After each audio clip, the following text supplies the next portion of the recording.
सभी, this is Ayushi Chaure and welcome to next stop on humanities, जहां हम बनाते हैं देश का भविष्य। और भाई आज हमारी बोर्ड एक्सप्रेस हमें लेके आ चुकी है क्लास 12th हिस्ट्री के मॉडर्न हिस्ट्री वाले पार्ट पे, जहां हम पढ़ने वाले हैं उसका 9 चैप्टर कोलोनिज्म एंड कंट्री साइड। तो चलिए फटाफट से इस नए चैप्टर को रिवाइज कर लेते हैं ताकि एग्जाम में अब चाहे कुछ भी क्वेश्चंस आ जाए आपका जवाब उसमें सही होने वाला है।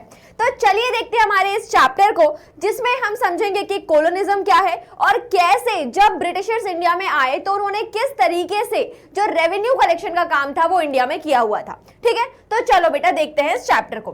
देखो, अगर मैं आपको थोड़ा सा एक हिंट दूं तो ये जो मॉडर्न हिस्ट्री वाला पार्ट है ये आप क्लास 8th में पढ़ चुके हो, है ना, जहां पे अपन ने क्या देखा था कि भाई जो कोलोनिज्म था उसका कंसेप्ट आप समझ चुके थे। क्या था भाई कोलोनिज्म? कोलोनिज्म था कि भाई क्या होगा कि एक कंट्री जो आप बोल सकते हो रेशियली, टेक्नोलॉजिकली, कल्चरली जो अपने आप को सुपीरियर मानते हैं वो जाके रूल करते हैं एक ऐसी कंट्री को जिनको वो अपने आप से इंफीरियर मान रहे हैं। ठीक है, या हम बोल सकते हैं कि एक तरीके का इंपीरियलिज्म ही क्या हो गया, कोलोनिज्म हो गया, है ना, जहां पे क्या किया कि कुछ लोग जाके माइनॉरिटी में एक मेजॉरिटी प्रोविंस में जाके रहने लगेंगे और उस कंट्री को एडमिनिस्टर करना शुरू हो जाएंगे। तो यहाँ पे जब Britishers as a colonial power India में आए तो उन्होंने रूल करना हमें स्टार्ट किया। और यहाँ पे अब हम लोग जो देखने वाले हैं वो देख रहे हैं कि भाई ब्रिटिशर्स ने कैसे कंट्री साइड को, मतलब कि गांव को, रूरल एरिया को किस तरीके से रूल किया। ठीक, तो इस चैप्टर में बेसिकली हम 2 प्रोविंसेस की बात करेंगे जो ब्रिटिशर्स ने specially English east India company ने रूल किया हुआ था। तो पहला जो प्रोविंस है वो है हमारा बंगाल प्रोविंस, जो ईस्टर्न इंडिया के पार्ट को कॉम्प्रोमाइज करता है ना, कि भाई बंगाल, बिहार, प्रेजेंट डे उड़ीसा, ये झारखंड, ये सारा जो प्रोविंस था ये बंगाल प्रोविंस में आता था। और वहीं पे एक और प्रोविंस था जिसको कहा गया बॉम्बे प्रोविंस। ठीक है, तो जो डेक्कन वाला पार्ट हो गया आपका कि भाई प्रेजेंट डे महाराष्ट्र हो गया, गुजरात हो गया, सिंध हो गया, है ना, ये पूरा की पूरा पार्ट किसमें आ जाता था आपका बॉम्बे प्रोविंस में। उसके साथ एक और प्रोविंस होता था मद्रास प्रोविंस, जो साउथ इंडिया वाले पार्ट को कॉम्प्रोमाइज करेगा। ठीक, तो ये पूरी कहानी है, इन पूरे प्रोविंसेस के बारे में हमें पढ़ना है कि भाई कैसे ब्रिटिशर्स इंडिया में आए और आने के बाद किस तरीके से उन्होंने हमारे कंट्री साइड, हमारे रूरल एरियाज को यहाँ पे आप बोल सकते हो एक तरीके से रूल करना शुरू किया है, वो देखना है हमें। ठीक है, तो चलिए स्टार्ट करते हैं सबसे पहले बंगाल वाले प्रोविंस से। ठीक, तो अगर हम बंगाल की बात करें तो भाई कई सारे इंस्टांसेस आपने पढ़ चुके हैं मॉडर्न इंडिया वाले ट्रेडर्स टू रूलर्स वाला जो चैप्टर था उसमें, है ना, कि भाई कैसे Britishers as a trader India में आते हैं। उसके बाद बैटल ऑफ प्लासी होगा, फिर बैटल ऑफ बक्सर होगा, और बैटल ऑफ बक्सर के बाद जो उसका रिजल्ट था वो क्या था, ट्रीटी ऑफ इलाहाबाद। तो उस ट्रीटी ऑफ इलाहाबाद से ब्रिटिशर्स को क्या मिल जाता है, दीवानी राइट। ठीक, दीवानी राइट क्या हो गया भाई, दीवानी राइट ये हो गया right to collect the revenue, है ना। तो जो बंगाल प्रोविंस है, मीर कासिम को हराने के बाद जो बंगाल प्रोविंस है उसका हेक्टर मुनरो क्या ले लेते हैं, या वॉरेन हेस्टिंग क्या ले लेते हैं, एक तरीके से दीवानी राइट। और इस दीवानी राइट के बदौलत ब्रिटिशर्स जो हैं अब वो बंगाल प्रोविंस का रेवेन्यू कलेक्ट करना शुरू कर देते हैं। अब इस रेवेन्यू कलेक्शन की अगर हम बात करें तो इसके पहले ये देख लेते हैं कि भाई इनके पहले जब ब्रिटिशर्स इंडिया में आए नहीं थे, या जब हमारे लोकल रूलर्स या नवाब जो थे वो इंडिया को रूल कर रहे थे, तब किस तरीके का स्ट्रक्चर होता था। तो कुछ टर्म्स जो हैं वो हम समझ लेते हैं। पहली जो टर्म हो गई राजा। राजा क्या होते थे बेटा, राजा होते थे बड़े बड़े जो लैंड ओनर्स हैं, बिग लैंड ओनर्स जो थे उनको क्या कहा जाता था, राजा कहा जाता था। ठीक है, लेकिन अब जब ब्रिटिशर्स इंडिया में आ गए तो अब उन राजा की पावर क्या हो गई, खत्म हो गई, और ब्रिटिशर्स ने उनको क्या बना दिया, जमींदार। तो यही राजा अब क्या बन चुके हैं, ये जो लैंड ओनर्स हैं ये क्या बन चुके हैं, जमींदार। और इनके पास ये जो बड़ा बड़ा स्टेट है, बड़ा बड़ा जो लैंड है, उस लैंड को क्या कहा जाने लगा, जमींदारी। अब उसके बाद आ गए तालुकदार। तो तालुकदार कौन हो गए, जमींदार से थोड़े आप बोल सकते हो कि एक इंफीरियर रैंक के लोग, है ना, काम वो भी वही कर रहे हैं, उनका भी लैंड ओनर्स ही है, रेंट कलेक्शन ही उनका भी काम है, लेकिन क्या कर रहे हैं वो एक तरीके से इंफीरियर हैं किसके, जमींदार के। उसके बाद कौन हुए, उसके बाद हुए रैयत, है ना, ये अपन पहले पढ़ चुके हैं मुगल हिस्ट्री वाले चैप्टर में कि रैयत कौन थे, रैयत थे किसान। ठीक है, रैयत या रयौत जो ब्रिटिशर्स के प्रोनाउंसिएशन में आ गया तो उनको पीजेंट्स कहा गया। अब कुछ पीजेंट्स जो थे वो भाई आप बोल सकते हो कि बिल्कुल मार्जिनलाइज्ड हैं, कुछ जो हैं वो एक आप बोल सकते हो कि एक ठीक ठाक ग्रुप पे हैं, और कुछ जो हैं वो बहुत अमीर हैं जिनके पास बड़ी बड़ी जमीनें हैं।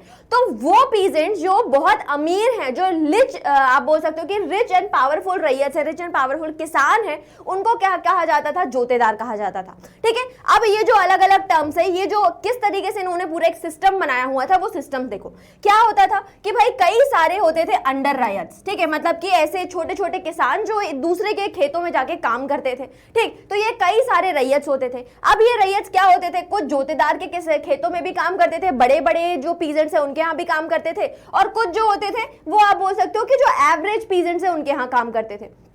अब अगर आप देखोगे रिलेशन का, तो जोतेदार और रैयत्स के बीच में भी रिलेशन होती थी। कैसे कि भाई कुछ रैयत्स हो सकता है कि इन जोतेदार के यहाँ पे काम करते हो, या इन्होंने जो प्रोड्यूस बनाया हुआ हो, जो हार्वेस्ट इनका निकला हो, वो जोतेदार को बेच देते थे। क्यों? क्योंकि जोतेदार एक्ट करते थे as a trader as well as money lender. ठीक है, तो जब भी किसी पीजेंट ने अच्छा खासा प्रोडक्शन किया, अपने हार्वेस्ट को उन्होंने जोतेदार को बेच दिया, और वो जोतेदार ले जाके उसको मार्केट में सेल कर देगा। ठीक है, वहीं पे जब भी इन छोटे छोटे पीजेंट्स को पैसों की जरूरत होती थी, तो ये जोतेदार क्या कर देते थे, उनको मदद कर देते थे।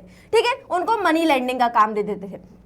अब ये तो हो गए सारे किसान। अब इन सभी किसानों के ऊपर कौन होते थे? जमींदार। जमींदार कौन है? जमींदार बेसिकली वो लैंड ओनर्स हैं जिनको ब्रिटिश गवर्नमेंट ने, ईस्ट इंडिया कंपनी ने क्या दिया हुआ है? राइट दिया हुआ है टू कलेक्ट द रेवेन्यू। अब इन जमींदारों को ये पावर होता था कि भाई तुम 50-60 विलेज एक जमींदार के अंदर में कर दिए उन्होंने, और ये बोला कि इन सभी जो गांव हैं, इन सभी गांव का तुम्हें क्या करना है? हमें कलेक्शन लाके देना है, रेवेन्यू कलेक्शन लाके देना है। ठीक है, तो ये जो जमींदार होते थे ये क्या करते थे? अलग अलग जो विलेजेस हैं उनसे क्या करते थे? हर विलेज से ये कई सारा टैक्स इकट्ठा करते थे और किसको दे देते थे? ईस्ट इंडिया कंपनी को। ठीक है, तो इस तरीके से क्या होता था, ये पूरा सिस्टम जो है वो वहां पे एग्जीक्यूट होता था। ठीक, चलिए अब आगे देखते हैं इसमें। तो यहां पे जब ईस्ट इंडिया कंपनी के पास पावर आया है टू कलेक्ट द रेवेन्यू, तो उन्होंने अलग अलग मैकेनिज्म्स बनाए, उन्होंने अलग अलग सिस्टम्स बनाए, और उन्हीं सिस्टम में से एक सिस्टम कौन सा है? Permanent settlement system. क्या है भाई permanent settlement system? Permanent settlement system जो है वो 1793 में चार्ल्स, है ना, चार्ल्स कॉर्नवालिस लेकर आए थे, जो उस टाइम पे गवर्नर जनरल ऑफ बंगाल थे। अब क्या था ये? इसमें ये बोला गया कि भाई जितने भी विलेजेस हैं उन सभी के ऊपर क्या कर देंगे हम, कि उनका एक बार सर्वे किया जाएगा, और 10 साल तक उस सर्वे के बेसिस पे वो जो लैंड है उसका क्या कर देंगे हम? रेवेन्यू फिक्स कर देंगे। ठीक है, कि 10 साल तक फॉर एग्जांपल ये सारे जितने भी पूरी जमींदारी है, इससे हमें कितना पैसा चाहिए? 1 लाख रुपए चाहिए, और वो 1 लाख रुपए जो भी इंसान उन्हें लाके देगा एज अ टैक्स, उसको वो क्या कर देते थे? वहां का जमींदार बना देते थे। ठीक है, तो अब ये जो जमींदार, ये बात समझो कि भाई अब जो जमींदार हैं वो ओनर नहीं है लैंड के, क्या हो गए? वो कलेक्टर हो गए, वो एजेंट हो गए, जिनका क्या काम था कि सिर्फ और सिर्फ गांव से टैक्स को कलेक्ट करके, वसूली करके किसको देना? ईस्ट इंडिया कंपनी को देना। ठीक है, अब ये चीज हो गई कि जमींदार को क्या करना होता था कि ये जो पूरा टैक्स है इसको कलेक्ट करके ईस्ट इंडिया कंपनी को ये प्रोवाइड कर देंगे। रेवेन्यू जो होता था वो 10 साल तक फिक्स कर दिया। अब इसमें से क्या होगा कि ये फॉर एग्जांपल जो 10/11 पार्ट जो होगा वो किसका हो जाता था? ईस्ट इंडिया कंपनी का, और जो 1/11 पार्ट है, ठीक है, 1/11 पार्ट जो है वो कौन रख लेगा? जमींदार रख लेगा। अब इस 1/11 पार्ट से ही उसको क्या करना है? अपना प्रॉफिट बनाना है, और उस प्रॉफिट से क्या करेगा वो? विद रिस्पेक्ट ऑफ टाइम उसको बढ़ाने की कोशिश करेगा, ताकि उसकी इनकम भी बढ़ती जाएगी। ठीक है, तो ये पूरा जो सिनेरियो है ये परमानेंट सेटलमेंट सिस्टम के अकॉर्डिंग उन्होंने बना दिया। ठीक, कि यहाँ पे क्या बोलते हैं कि जमींदार अलग अलग गांव में जाएंगे, उनको रेवेन्यू पेड किया जाएगा, और वो कंपनी को लाके दे देंगे। अब वो जमींदार जो इस रेवेन्यू को पे नहीं कर पा रहे हैं, क्यों पे नहीं कर पा रहे हैं? क्योंकि भैया ऐसा बोल सकते हैं कि भाई जो रेवेन्यू था वो ईस्ट इंडिया कंपनी को ये लगा कि 10 साल तक फिक्स हो जाएगा, तो अगर 10 साल तक फिक्स हो गया तो हम उसको बीच में इंक्रीज नहीं कर सकते, तो पहले ही क्या कर दो? इतना इंक्रीज कर दो कि 10 साल में भी वो चीज कवर ना कर पाए, मतलब कि इतना जो हम हर एक साल बढ़ाते हैं वो एक इकट्ठा क्या कर दो? 10 साल के लिए बढ़ा के रख दो। ठीक है, तो इतना ज्यादा रेवेन्यू वो मांगते थे। अब उस वजह से क्या हुआ कि कई सारे जो जमींदार थे वो इस डिमांड को फुलफिल ही नहीं कर पा रहे हैं। ठीक है, तो उसकी वजह से क्या चीजें हुई वो देखो अब। ठीक, तो यहां देखें ऑक्शन, है ना, क्या होगा कि भाई वो सारे जमींदार अगर वो क्या करेंगे? अपनी जमींदारी का जो टैक्स है अगर वो नहीं पे करेंगे, तो ब्रिटिश गवर्नमेंट ने ये बोला कि क्या होगा कि भाई वो जमींदार जिनकी जमींदारी से अगर टैक्स नहीं आ रहा है, तो उन सभी जमींदारियों को हम क्या कर देंगे? ऑक्शन कर देंगे, नीलामी कर देंगे।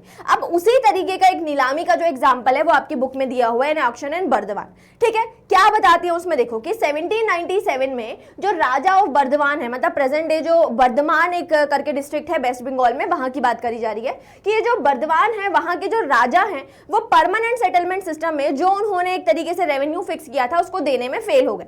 तो जब ये फेल हो गए तो ईस्ट इंडिया कंपनी ने क्या किया, इनकी जो जमींदारी थी उसको नीलाम करने की बात करी। अब उस नीलामी में क्या हो रहा है, उस नीलामी में ये देखा गया कि भाई जो कई सारे लोगों को उस ऑक्शन में बिठाया गया और ये बोला गया कि 1 लाख तो ये रेवेन्यू है, अब जो 2 लाख लाके देगा, 3 लाख लाके देगा, मतलब कि जो हाईएस्ट बिडर होगा उसको वो जमींदारी बेच दी जाएगी। ठीक है, तो ये सारी चीजें वहां पे बताई गई। लेकिन वहां पे जो ब्रिटिश ऑफिशियल्स थे उन्होंने कहीं ना कहीं ये रियलाइज करा कि भाई यहाँ पे ना कुछ गड़बड़ घोटाला चल रहा है। क्या गड़बड़ घोटाला चल रहा है? गड़बड़ घोटाला ये था कि भाई उस ऑक्शन में बैठे हुए जितने भी लोग थे उनमें से बहुत सारे लोग तो जो जमींदार है ना, जो राजा जिसकी जमींदारी बिक रही थी, ऑक्शन हो रही थी, उसके ही लोग थे। ठीक है, तो उन्हें जब ये चीज पता चली कि भाई ये जमींदारी में कौन है, ज्यादातर लोग उस राजा के ही एजेंट या सर्वेंट है, तो यहां से ये चीज पता चली कि भाई जो जमींदार हैं वो क्या करते हैं, फिक्शियस सेल कर रहे हैं, है ना, कि जमींदारी बिक भी रही है लेकिन बिक किसको रही है, एट द एंड अल्टीमेटली उसी राजा को जा रही है। ठीक है, तो ये सारी चीजें पता हुई। अब ये फिक्शियस सेल जो है वो अलग अलग तरीके से होती थी। बहुत से जो राजा होते थे वो क्या करते थे, अपनी जो जमींदारी है उसको अपने घरों की जो औरतें होती हैं, विमेन हो गई, है ना, जैसे कि माँ हो गई, बहन हो गई, बीवी हो गई, उनके नाम पे ट्रांसफर कर दिया। क्यों ट्रांसफर कर दिया? क्योंकि ये रूल था कि अगर कोई जमींदारी किसी फीमेल के हाथ में है तो उसकी जमींदारी को ऑक्शन नहीं करा जाएगा। ठीक है, उसके बाद दूसरी चीज ये बोली कि भाई जो एजेंट्स हैं वो क्या करते थे, उस ऑक्शन को मैनिपुलेट करते थे, है ना, कि प्राइस कुछ भी बोल रहे हैं या ऐसा बोल दिया कि भाई ज्यादा बढ़ने ही नहीं दिया ऑक्शन में प्राइस, या फिर किसी और तरीके से मैनिपुलेशन कर लिया, बेनामी कर ली, है ना, तो वो सारी चीजें यहाँ पे करा जाता था। और इन सभी चीजों की वजह से जमींदार का जो लोन होता था, जो उनको जमींदार लोन नहीं, जो जमींदारी जो उन्हें रेंट पे करना होता था, जो रेवेन्यू पे करना होता था, वो अल्टीमेटली पाइल अप होता जाता था। ठीक है, और कंपनी कभी भी इस अनपेड बैलेंस से कभी भी निकल ही नहीं पाई। ये उसको जमीन परमानेंट सेटलमेंट सिस्टम में लॉस देखने को मिल रहा है। ठीक है, चलिए अब इसके बाद अगर हम देखें कि भाई ये जो क्या ऐसी वजह थी जिसकी वजह से जो जमींदार थे वो उस रेवेन्यू को पे नहीं कर पा रहे थे। देखो तो क्या क्या प्रॉब्लम थी यहाँ पे। पहला था कि भाई रेवेन्यू जो था वो बहुत ज्यादा था, कि जितनी सॉइल की फर्टिलिटी नहीं है, जितना ज्यादा उस सॉइल का आप बोल सकते हो कि उसकी प्रोडक्टिविटी नहीं है, उससे डबल ट्रिपल रेट पे क्या कर दिया गया था, रेवेन्यू फिक्स कर दिया गया था। ठीक है, उसके साथ साथ ये जो डिमांड थी ये बहुत ज्यादा हाई थी, जब जो लोकल लेवल पे जो चीजें थी वो बहुत खराब चल रही थी, जैसे कि भाई जो हार्वेस्ट है वो ठीक से नहीं आ रहा है तो फेमाइन की सिचुएशन आ गई, या फिर बारिश नहीं हो रही है ना। तो एग्रीकल्चर क्या होता है भाई, पूरा नेचर के ऊपर डिपेंड कर रहा है, तो अगर बारिश ही नहीं होगी तो प्रोड्यूस कैसे निकलेगा। ठीक है, अब इस ही टाइम पे जो कलेक्टर्स आ रहे हैं वो आ रहे हैं, डंडे मार रहे हैं पीजेंट्स को, रैयर्स को, बोल रहे हैं कि नहीं हमें टैक्स दो, तो कहां से वो टैक्स देंगे। ठीक है, तो ये सारी चीजें हो गई। साथ ही साथ ये जो रेवेन्यू था ये इनवेरिएबल था, मतलब एक बार फिक्स कर दिया तो 10 साल तक बिल्कुल वही की वही चलेगा। और साथ ही साथ एक और चीज क्या थी, उसके साथ सनसेट लॉ था, मतलब कि कोई एक डेट डिसाइड कर दी कि भाई इस डेट पे क्या करना है, आपको रेवेन्यू लाके देना है।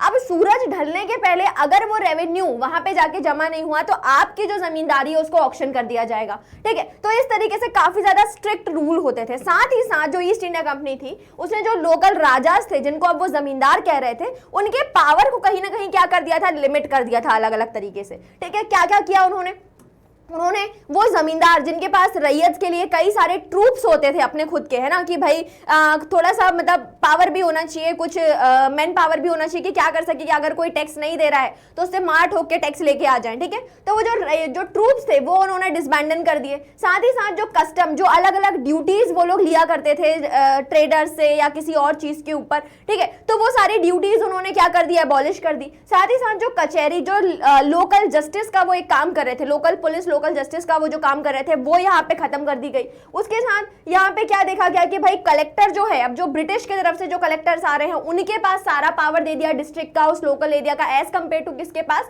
जो अभी तक जमींदार के पास हुआ करता था। ठीक है, उसके बाद अब अगर जमींदार क्या करें, अगर उन्हें ऐसे रैयत को, ऐसे पीजेंट्स को जाके पकड़ें कि भाई तुम हमें टैक्स क्यों नहीं दे रहे हो, तो उनके लिए जब वो केस फाइल करेंगे तो उसमें भी इतना ज्यादा टाइम लग गया कि भाई वो काफी लॉन्ग ड्रॉन प्रोसेस हो गई उस चीज में कि भाई जमींदार को अल्टीमेटली टैक्स मिल ही नहीं रहा है। तो जमींदार भी इसमें क्या हो गए, कहीं ना कहीं परेशान हो गए। अब इस चीज में किसका फायदा हुआ वो देखो। ठीक है, तो होगा क्या कि भाई ये चीज क्यों हो रही है? क्योंकि जो गांव के ही कई सारे लोग हैं वो नहीं चाहते हैं कि जो जमींदार हैं वो क्या करे, अपने टैक्स को जाके ईस्ट इंडिया कंपनी को दे।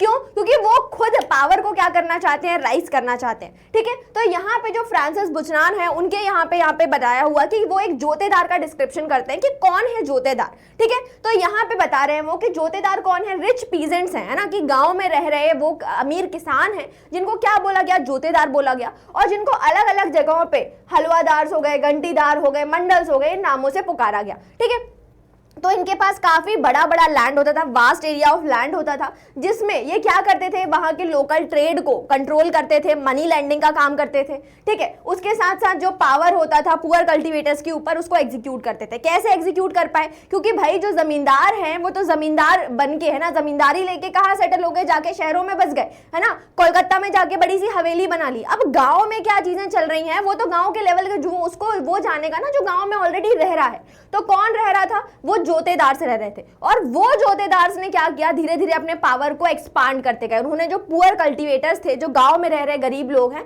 उनके ऊपर अपना जो पावर था वो एग्जीक्यूट करना शुरू कर दिया। ठीक है, और यहाँ पे डायरेक्ट कंट्रोल रखा उन्होंने किनके ऊपर, उन पुअर विलेजर्स के ऊपर। अब जब भी ये जमींदार या इनके लोग आते थे उस जमा को इकट्ठा करने, जमा means what, that revenue demand, ठीक है, उसको कलेक्ट करने के लिए आएंगे, तो ये जितने भी जोतेदार हैं ये उस चीज को रेजिस्ट करेंगे, वो मना करेंगे कि नहीं, हम तुम्हें टैक्स नहीं देंगे, हमारी तो फसल ही खराब हो गई, हम तो ये हो गए, हम तो करीब हो गए, कंगाल हो गए, है ना, ये सारी चीजें वो ड्रामा करने वाले।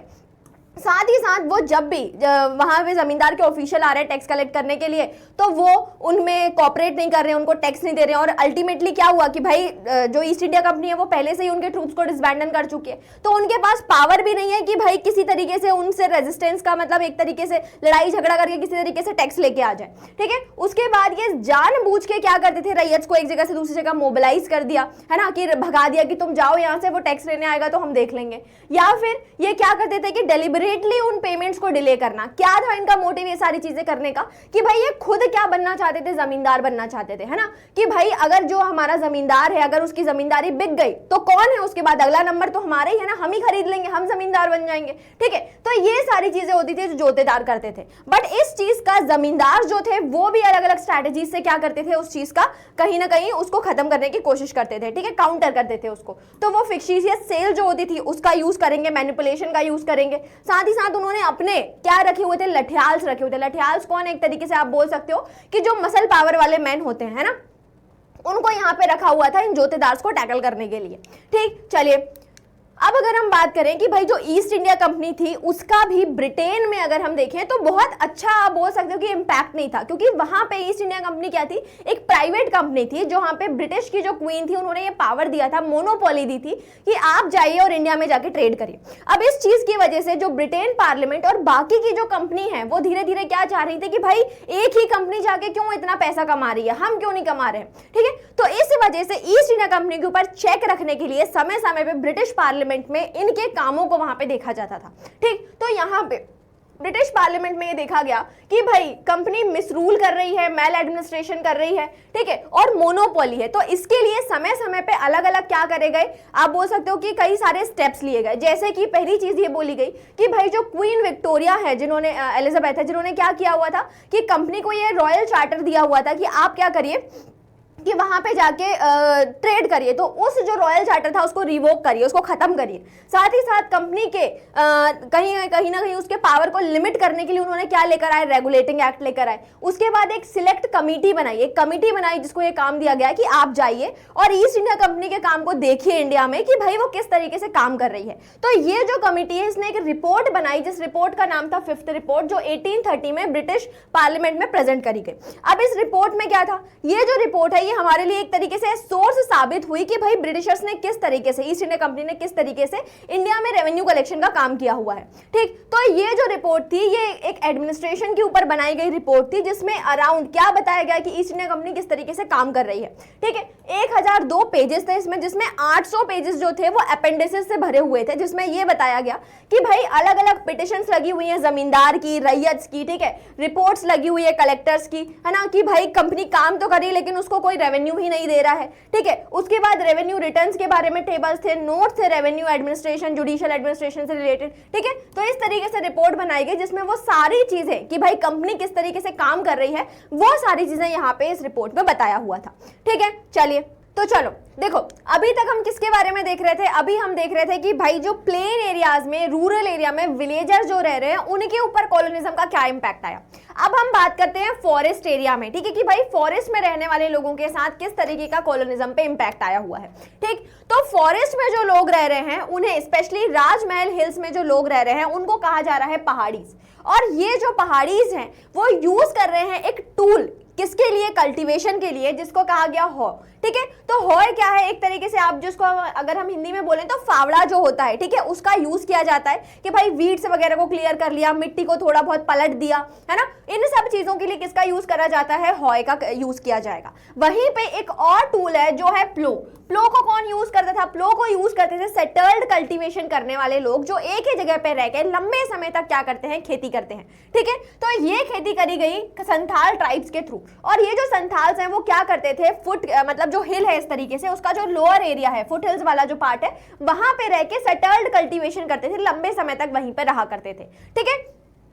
तो ये जो दोनों लोग हैं इनके ऊपर किस तरीके से कॉलोनिज्म का इंपैक्ट हुआ वो हमको यहाँ पे देखना है, ठीक है। चलिए देखते हैं। तो यहाँ पे अगर हम देखें, सबसे पहले बात करेंगे कि इनकी पहाड़ीज की। पहाड़ीज कौन है भाई, कि जो झारखंड में, प्रेजेंट डे झारखंड में और उस टाइम पे जो बंगाल प्रोविंस था उसमें जो राजमहल हिल्स है वहां पे रहने वाले ट्राइबल लोग हैं जो क्या करते थे, जो सबसिस्ट करते थे किसके ऊपर, फॉरेस्ट प्रोड्यूस के ऊपर, है ना। हंटिंग गैदरिंग वगैरह कर ली इन्होंने, शिफ्टिंग कल्टीवेशन कर लिया, तो वो सारा काम करेंगे। साथ ही साथ इनके जो चीफ होते थे, हर ट्राइब के ऊपर उनका एक सरदार होगा, एक चीफ होगा जो उस ट्राइब को क्या करेगा, रूल करेगा या एक तरीके से उसमें मेंटेन करेगा उसको अलग अलग तरीके से, ठीक है, कि उसकी यूनिटी को मेंटेन करना, कि अगर किसी में लड़ाई झगड़ा हो गया तो उनके डिस्प्यूट्स वगैरह को सॉल्व कर लेना, ठीक है। उसके साथ इन ट्राइब्स को एक तरीके से लीड करना, है ना, कि भाई वो जहां पे रह रहे हैं वो एक तरीके से अच्छे तरीके से काम करे, कोई भी ओवर यूटिलाइजेशन ना कर ले फॉरेस्ट रिसोर्सेज का।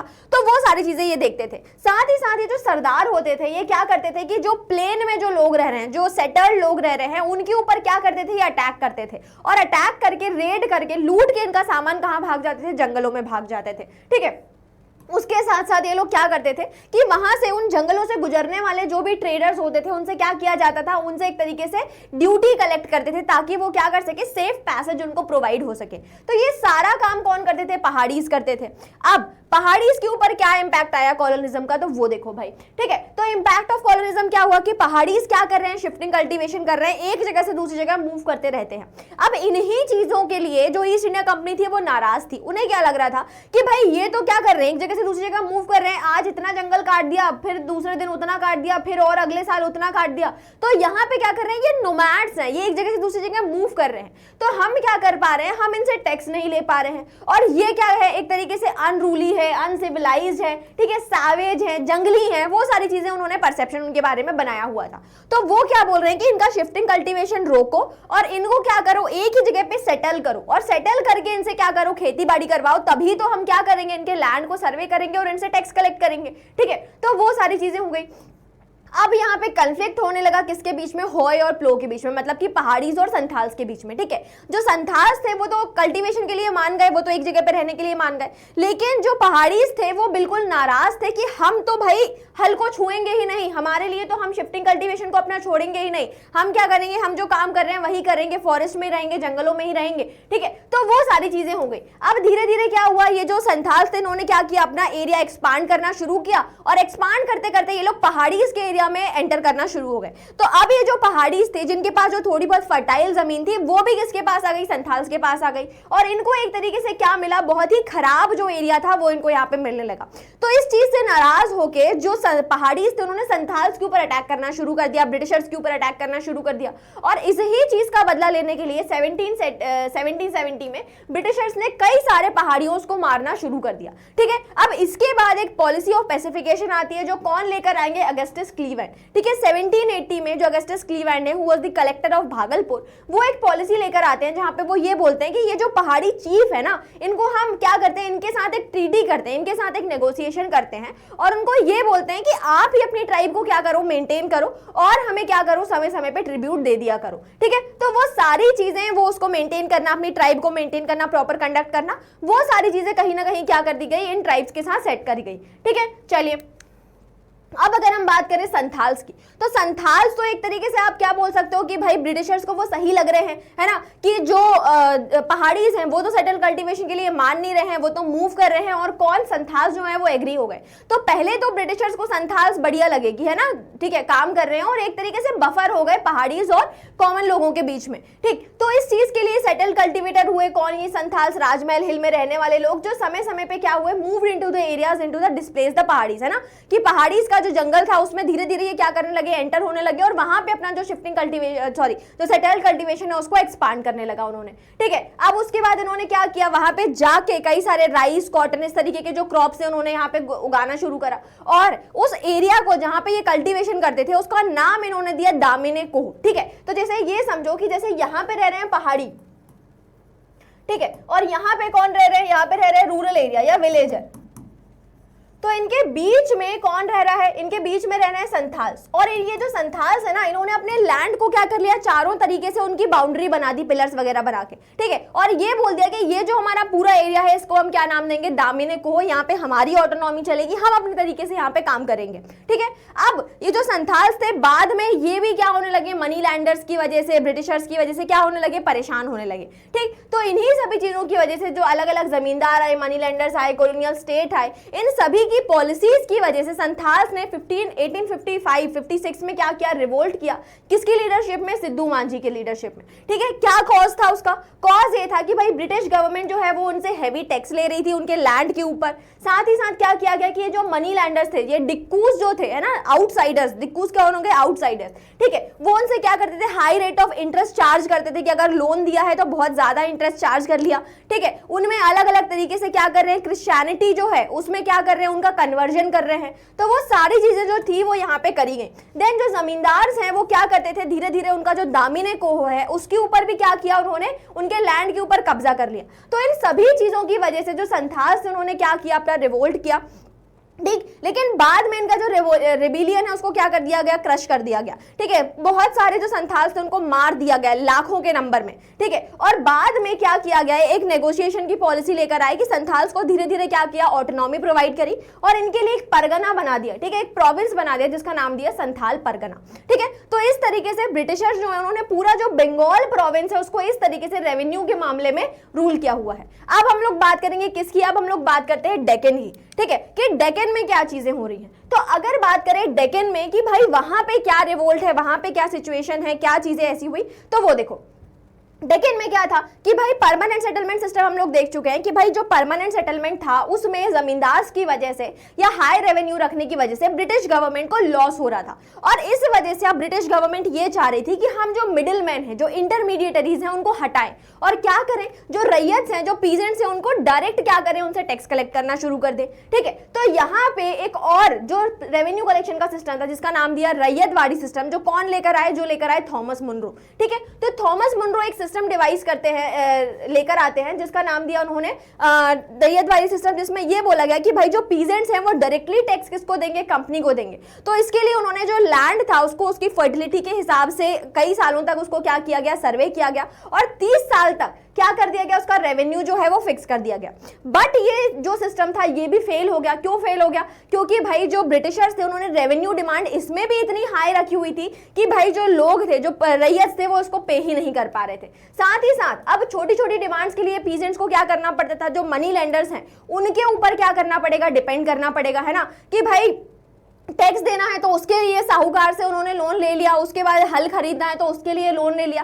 तो हर चीज के लिए, हर छोटी छोटी डिमांड्स के लिए पीजेंट्स को क्या करना पड़ेगा, मनी लेंडर्स के ऊपर डिपेंड करना पड़ेगा। और ये जो मनी लेंडर्स है ना, ये भी बड़े खराब आदमी है। ये क्या करते थे कि भाई 100 रुपए के लोन के लिए 2000 का इंटरेस्ट लगा दिया, ठीक है। तो इस तरीके से कई सारी चीजें करी जिसकी वजह से जो रैयत है, जो पीजेंट्स, उनकी हालत जो है वो बहुत खराब होने लगी।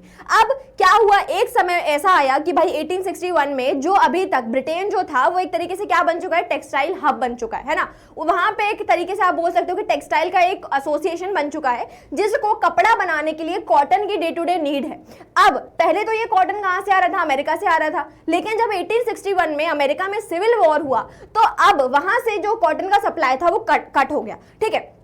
तो इस वजह से जो ब्रिटिशर्स थे उन्होंने नए प्रोविंसेस ढूंढे जहां से वो क्या कर सकते थे, कॉटन को कलेक्ट कर सकते थे, और उसी में से एक कौन हुआ, डेक्कन हुआ।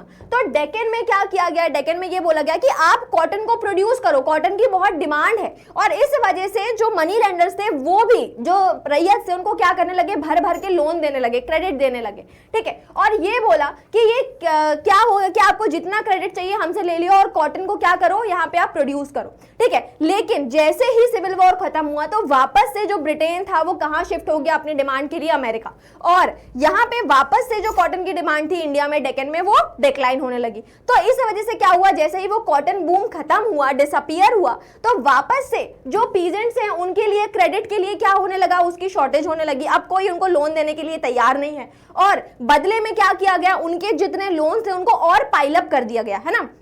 इसके लिए कई सारे लॉज भी लेकर आए, जैसे लिमिटेशन लॉ वगैरह है वो लेकर आए, जिसमें क्या बोला कि भाई 3 साल के बाद आप जो आपको रेवेन्यू का जो आपका बॉन्ड है उसको क्या करना पड़ेगा, आपको रिवाइज करना पड़ेगा। लेकिन यहाँ पे भी जो मनी लेंडर्स उन्होंने क्या कर लिया, इसका एक अलग मेथड निकाल लिया। उन्होंने बोला कि ठीक है कि ये प्रिंसिपल हो गया, ये इंटरेस्ट हो गया, इसको जोड़ो और अगले साल इसको प्रिंसिपल बना के इसके ऊपर टैक्स करना शुरू कर दो, ठीक है। तो ये अलग अलग मेथड्स उन्होंने यूज करी जिससे वो क्या करते थे, मनी लेंडर्स अलग अलग तरीके से इन पीजेंट्स को परेशान करते थे। और इन्हीं सभी चीजों का गुस्सा निकल के आया कहां पे, डेक्कन रिवोल्ट के ऊपर, डेक्कन राइट्स के ऊपर, ठीक है। तो पूना में 12 मई 1875 को जो रायट्स हैं वो अटैक करते हैं किसके ऊपर, शॉपकीपर्स के ऊपर, ठीक है, जो मनी लेंडर्स हैं उनके ऊपर। उनसे डिमांड करते हैं कि तुम्हारी अकाउंट बुक निकालो, तुम्हारे बही खाते निकालो और हम उसको आग लगा देते हैं, है ना, कि भाई जितना दे रहे हैं तुम उतना बढ़ाते जा रहे हो, हमारा लोन कभी खत्म ही नहीं हो रहा है, मतलब इस तरीके से तुम हमें परेशान कर रहे हो, ठीक। तो ये सारी चीजों के लिए वो परेशान हो जाते हैं, कई सारे खाता, उनके जो ग्रेन्स होते हैं उसको आग लगा देते हैं, ठीक है,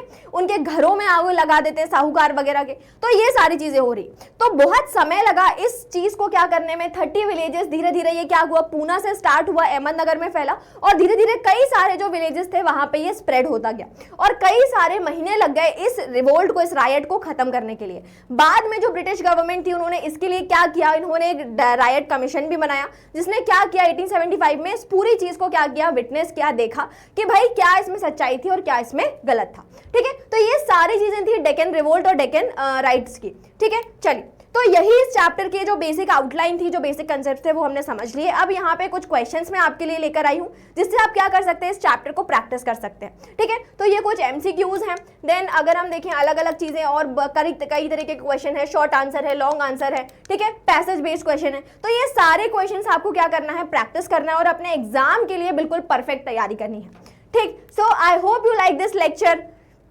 This is all about this video. Thank you so much.